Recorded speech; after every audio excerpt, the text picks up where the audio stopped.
जय हिंद साथियों। आज हम लोग पढ़ेंगे लाभ और हानि, जिसको इंग्लिश में बोलते हैं प्रॉफिट एंड लॉस। तो आइए पढ़ते हैं लाभ और हानि, प्रॉफिट एंड लॉस। टॉपिक में कुछ वर्ड आते हैं, उस वर्ड को जानना पड़ता है। तो इसमें आता है, पहला होता है क्रय मूल्य, जिसको इंग्लिश में बोलते हैं कॉस्ट प्राइस। ठीक है, तो क्रय मूल्य क्या होता है? तो क्रय मूल्य मतलब जितने रुपये में किसी वस्तु को हम खरीदते हैं उसे बोलते हैं क्रय मूल्य, यानी कॉस्ट प्राइस। एक होता है विक्रय मूल्य, जिसको बोलते हैं सेलिंग प्राइस। तो सेलिंग प्राइस क्या होता है? तो जितने रुपए में किसी वस्तु को हम बेचते हैं उसी को क्या बोलते हैं? सेलिंग प्राइस, यानी विक्रय मूल्य बोलते हैं। ठीक है, तो क्रय मूल्य को हम लिखते हैं सीपी लिखते हैं, और विक्रय मूल्य को शॉर्ट में क्या लिखते हैं? एसपी लिखते हैं। ठीक है, इसके अलावा एक टर्म और आता है जिसको बोलते हैं ऊपरी व्यय, यानी ओवरहेड एक्सपेंडिचर। तो ऊपरी व्यय क्या होता है कि यदि हम किसी वस्तु को खरीदते हैं तो खरीद कर लाते हैं घर पे, तो बीच में कुछ खर्च होता है, जैसे गाड़ी भाड़ा हुआ, चाहे और कुछ खर्च हुआ, तो उसके रख रखाव का भी खर्च हुआ। तो उसी रख रखाव के खर्च को ऊपरी व्यय बोलते हैं। ठीक है, और एक होता है लागत मूल्य, यानी इसको बोलते हैं कॉस्ट मूल्य। तो इसको भी कॉस्ट मूल्य ही बोलते हैं, कॉस्ट प्राइस ही बोलते हैं, और कॉस्ट प्राइस इसको भी क्रय मूल्य को ही बोलते हैं। ठीक है, लेकिन हिंदी में इसको लागत मूल्य बोलते हैं। तो लागत मूल्य का मतलब हो जाता है कि क्रय मूल्य और प्लस ऊपरी व्यय, मतलब जो हम खर्चा करके लाए हैं उसको भी जोड़ देते हैं, और जितना में उसको खरीदे हैं उसको भी जोड़ देते हैं। यानी मेरा लागत मूल्य इक्वल टू हो जाता है क्रय मूल्य प्लस ऊपरी व्यय।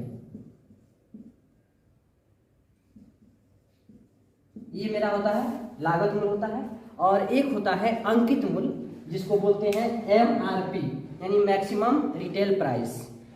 तो अंकित मूल्य क्या होता है? किसी भी सामान को हम खरीदने जाते हैं, दवा खरीदने जाते हैं, चाहे कोई चीज़ खरीदने जाते हैं, तो उस पर अंकित रहता है एक मूल्य, यानी इस पर टाइप रहता है, उसी मूल्य को बोलते हैं अंकित मूल्य बोलते हैं, मैक्सिमम रिटेल प्राइस बोलते हैं। और उस मूल्य से अधिक मूल्य पे कोई भी दुकानदार उस वस्तु को बेच नहीं सकता है।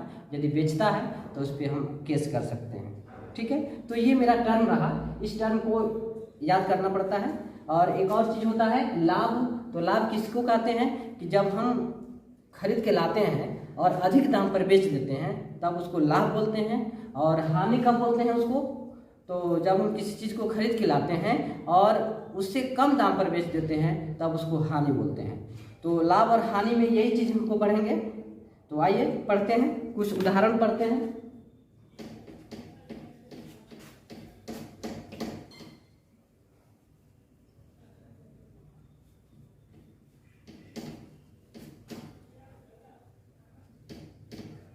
जैसे मान लेते हैं कोई वस्तु हम खरीदे हैं 500 रुपया में, ठीक है, और बेच दिए हैं 600 रुपया में। ठीक है, तो मेरा लाभ हुआ, क्योंकि 500 में खरीदे 600 में बेच दिए, तो निश्चित है कि अधिक दाम में बेचे हैं तो मेरा लाभ ही होगा। तो लाभ बराबर हो जाता है विक्रय मूल्य माइनस क्रय मूल्य। ठीक है, विक्रय मूल्य मेरा कितना है? 600 रुपया, और क्रय मूल्य कितना है? 500 रुपया, तो मेरा लाभ हो जाएगा 100 रुपया। ठीक है, इस आधार पे हम लाभ परसेंटेज भी निकाल सकते हैं। तो लाभ परसेंटेज का मेरा क्या सूत्र होता है? लाभ परसेंटेज इक्वल टू होता है लाभ गुणे 100, लाभ गुणे 100 बटा क्रय मूल्य। ठीक है, यानी लाभ परसेंट या हानि परसेंट जो भी निकलना होगा, ठीक है, तब हमको क्रय मूल्य को नीचे रखना होगा। ठीक है, तो आइए लाभ परसेंट निकालते हैं। लाभ कितना है? 100 गुणे 100 बटा क्रय मूल्य कितना है? क्रय मूल्य मेरा 500। अब इसको कटा देते हैं, 2 को 0 से 2 को 0 कट गया, अब 5 बिसैया 100, यानी मेरा 20% लाभ हो गया। ठीक है, इसी प्रकार हम हानि भी निकाल सकते हैं। ठीक है, आइए हानि कैसे निकालते हैं, देखिए।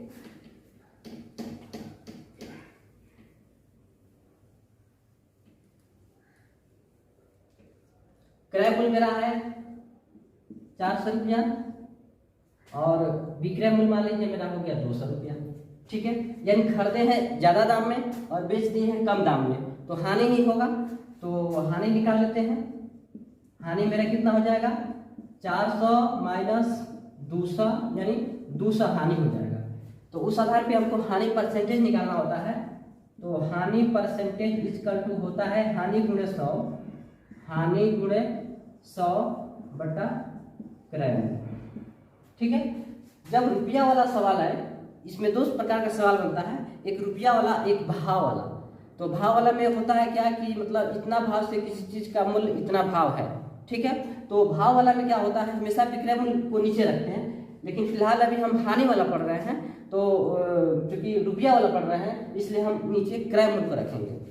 तो क्रय मूल्य हानि कितना हुआ 200 गुणे 100 बटा क्रय मूल्य कितना हुआ 400।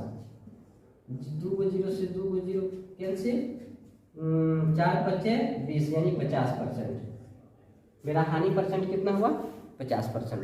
ठीक है, अब आगे बढ़ते हैं।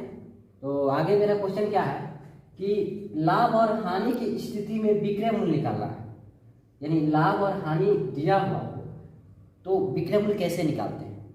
तो मेरा क्वेश्चन है कि 450 रुपया की वस्तु को कितने में बेचा जाए ताकि 10% का लाभ हो। ठीक है, तो 400 रुपया की वस्तु यानी क्रय मूल्य दे दिया है 450 रुपया। ठीक है, और हानि कितना हो रहा है 10%। तो इस क्वेश्चन को बनाते हैं। तो इस क्वेश्चन को बनाने से पहले थोड़ा सा एक टॉपिक है उसको सीखते हैं। 10% का लाभ का मतलब होता है 10% मतलब होता है 10/100। ठीक है, इसको कटा देते हैं, होता है 1/10। क्योंकि लाभ है तो लाभ है इसलिए एक इसमें जोड़ देते हैं। तो एक जोड़ देंगे यानी एक ऐसे जोड़ देंगे तो 11/10 हो जाता है। ठीक है, तो इसको बोलते हैं 10% का फुल वैल्यू। क्योंकि कभी कभी जब क्वेश्चन बनाने के लिए आएगा तो उसमें हम 10% का फुल वैल्यू निकालेंगे। तो 10% का मेरा फुल वैल्यू हुआ कितना 11/10 हुआ। ठीक है, उसी प्रकार ये 5% है। जब हानि बोलेगा तो इसका फुल वैल्यू कैसे निकालेंगे, तो 5/100 कर देंगे, घटाएंगे 5 एकम 5, 5 20 यानी 1/20 हो जाएगा। ठीक है, और इसमें से क्या करेंगे 1 घटा लेंगे, 1 घटा लेंगे यानी 19 हो जाएगा, यानी 19/20 हो जाएगा। ठीक है, ये इसका निकल गया फुल वैल्यू। तो इस क्वेश्चन को हल करने के लिए दो तरीका है। पहला क्या तरीका है कि 450 रुपया की वस्तु को कितने में बेचा जाए ताकि 10% का लाभ हो। ठीक है, इसमें क्या निकालना है आपको विक्रय मूल्य निकालना है। तो विक्रय मूल्य निकालने का सूत्र इजी होता है। कोई भी चीज़ को, जैसे गरीब आदमी है कोई भी चीज़ को बेच देना आसान समझता है, लेकिन वही खरीदने के लिए दिक्कत हो जाएगा। तो आइए उसी पे बैठाते हैं। तो बेचना आसान है, तो बेचना आसान है तो विक्रय मूल्य इक्वल टू हो जाता है,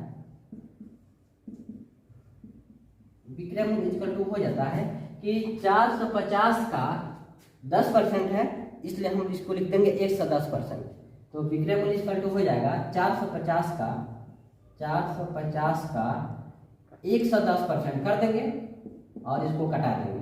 तो कटाते हैं, आइए 450 गुणे 110/100, इससे इस कट गया, इससे ये कट गया, यानी 45 में 11 से गुणा करेंगे तो 495 आएगा, यानी 495। ठीक है, यानी 450 रुपया की वस्तु को कितने में बेचा जाता है कि 10% का लाभ हो, तो मेरा जो आंसर आएगा 495 होगा। ठीक है, तो सबसे इजी तरीका यही है कि 450 का कितना निकाल देंगे 110% निकाल देंगे तो मेरा आंसर हो जाएगा। ठीक है, इसको दूसरी तरीका से भी बना सकते हैं, फुल वैल्यू निकालकर। फुल वैल्यू निकालेंगे कैसे, तो सबसे पहले 10% का फुल वैल्यू निकालेंगे।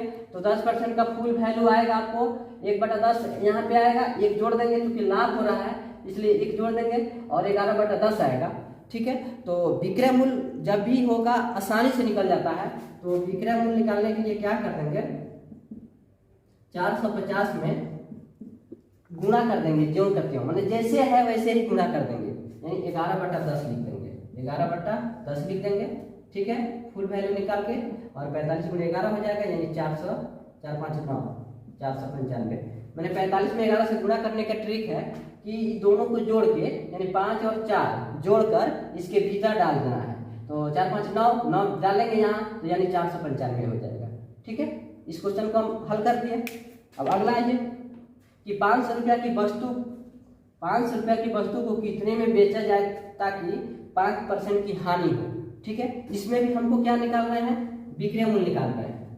तो बेचना तो आसान है, तो विक्रय मूल्य निकलेगा कैसे, 95% की हानि हो रही है तो लिख देंगे 500 का 5% हानि तो 95%, 500 का 95% गुणा कर देंगे 500 गुणे 95/100 कट जाएगा। अब 5 से गुणा कर देंगे 50 25 और 9 55 45 45 और 2 47 यानी मेरा 475 हो जाएगा। ठीक है, इस तरीका से बन जाएगा, इजी तरीका है। और यदि दूसरा तरीका से आप बनाना चाहते हैं तो सबसे पहले क्या करेंगे, 5% का फुल वैल्यू निकालेंगे। तो 5% का फुल वैल्यू निकलता है 1/20 होता है। यहाँ 1/20 में क्या करते हैं, क्योंकि हानि हो रहा है इसलिए माइनस कर देते हैं तो 19/20 आ जाएगा। ठीक है, 19/20 को क्या कर देंगे, 500 में गुणा कर देंगे, मेरा आंसर आ जाएगा। यानी पी मूल्य इक्वल टू हो जाएगा 500 गुणे 19/20 कट गया, ये हो गया 25 और 25 में 19 से गुणा करेंगे तो 475 आएगा, 475 आएगा। ठीक है, अब आगे बढ़ते हैं। आगे मेरा है कि लाभ और हानि की स्थिति में क्रय मूल्य निकालना। पहले हम विक्रय मूल्य निकाल रहे थे, अब हम क्रय मूल्य निकाल रहे हैं। तो बताए थे सवाल में कि बेचना आसान है इसलिए उसको इजी तरीका से निकाल दिए थे, लेकिन यहाँ पे क्रय मूल्य निकालना है। क्रय मूल्य मतलब खरीदना कठिन है, क्योंकि गरीब के लिए कोई चीज़ को खरीदना कठिन होता है, इसलिए ये जो भी निकलेगा थोड़ा सा कठिन सूत्र का यूज करके ही निकलेगा। तो सबसे पहले हम क्या करते हैं, 20% का फुल वैल्यू निकाल लेते हैं। तो 20% का फुल वैल्यू आपको कितना आ जाएगा, 20/100, 20 25 1/5। और क्या करते हैं, इसका फुल वैल्यू निकालने के लिए एक जोड़ देते हैं यानी 6/5 आ गया। ठीक है, अब क्या निकालना है हमको, क्रय मूल्य निकालना है। तो क्रय मूल्य इक्वल टू होता है, इसको क्या करेंगे, 600 रुपया है तो 600 रुपया यहाँ रख देंगे। ठीक है, और गुणा कैसे करेंगे, गुणा करेंगे तो उलाट के गुणा कर देंगे, क्योंकि हम निकाल रहे हैं क्रय मूल्य तो कितना कठिन है, तो इसको भी तो मतलब हल करने के लिए कठिन लगेगा, इसलिए हम क्या करेंगे, इसको उल्टा कर देंगे यानी 5/6 कर देंगे, 5/6 कर देंगे और उसके बाद से घटा देंगे तो हो जाएगा 100 यानी हो जाएगा मेरा कितना, 500। ठीक है, एक विधि यह हुआ। ठीक है, एक और विधि है, कैसे करेंगे उसको भी सीख लेते हैं। उसको करने के लिए क्या करते हैं, 600 को गुणा कर देते हैं। ठीक है, और बटा कर देते हैं कितना, 20% है तो नीचे लिख देते हैं 120%।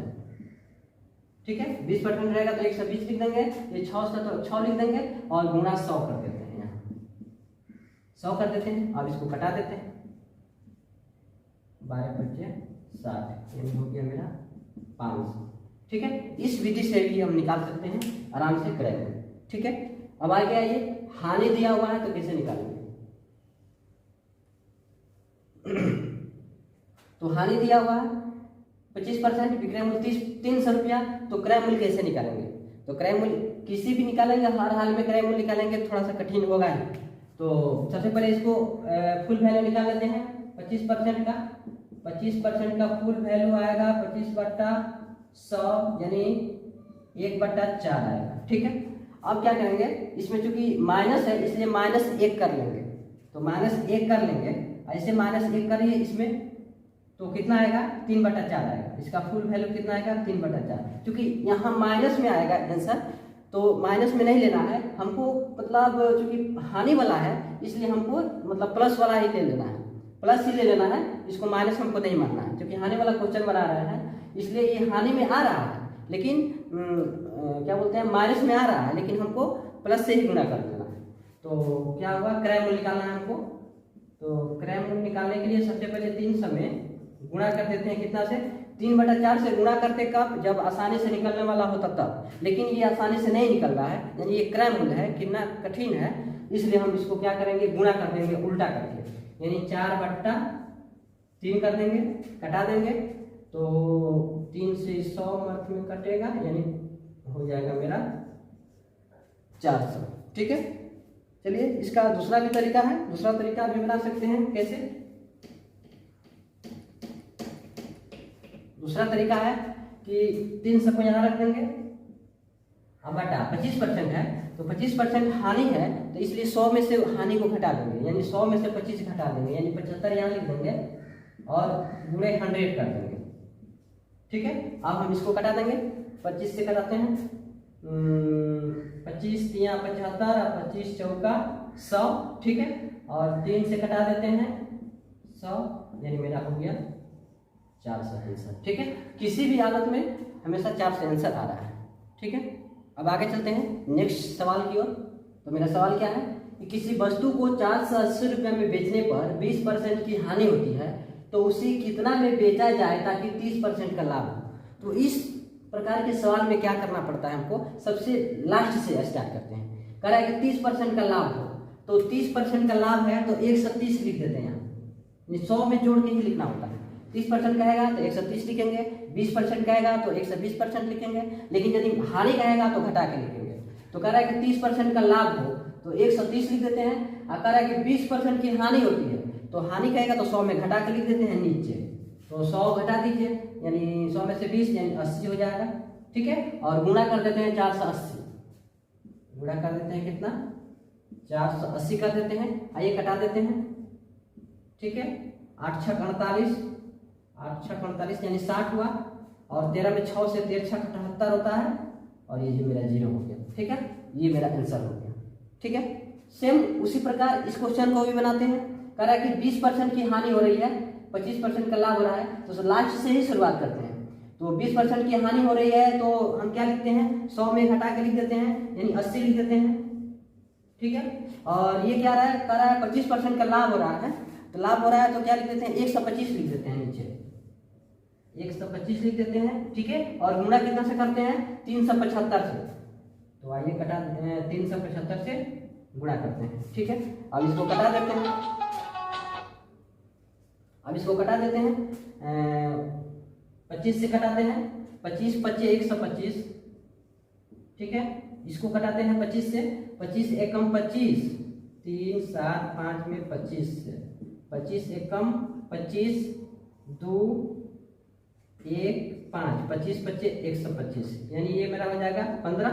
ठीक है, और गुणा कर देंगे 15 में 8 है तो 15 8 120, 15 8 120 हो जाएगा।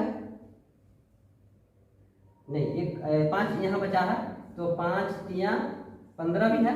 ठीक है, और मेरा गुणा हो जाएगा 80 गुणे 3, 8 3 का 24, यानी 240 मेरा आंसर हो जाएगा। ठीक है, बस आज इतना ही, फिर मिलते हैं नेक्स्ट वीडियो में।